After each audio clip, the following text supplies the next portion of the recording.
দেখো দেখো,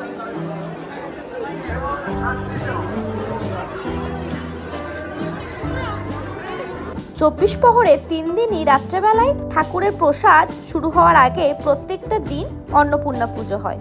অন্নপূর্ণা পুজো শুরু হওয়ার পর তারপরই শুরু হয়ে যায় ভোগ পরিবেশন। মন্দিরের চারদিকে 4টি বিশেষ কোণে একটি একটি করে টোটাল 4টি মেয়েকে অন্নপূর্ণা হিসাবে পুজো করা হয়।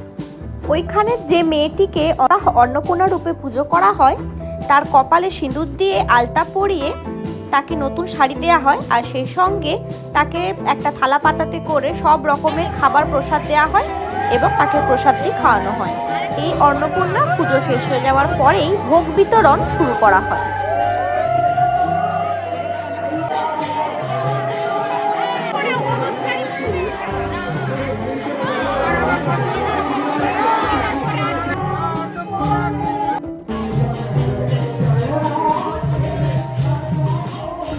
শুরু হয়ে গেল 24 প্রহরের প্রথম দিনের ভোগ বিতরণ।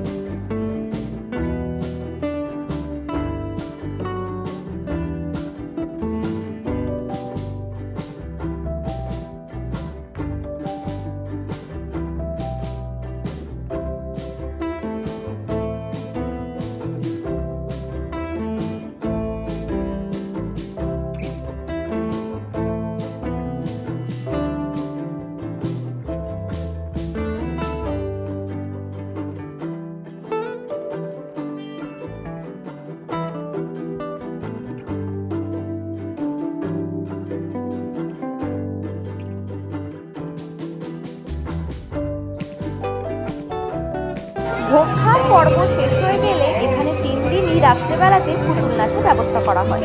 এই পুতুল নাচ বছরের পর বছর ধরে চলে আসে। পুতুল নাচ 24 প্রহরের একটি ঐতিহ্য বলতে পারো।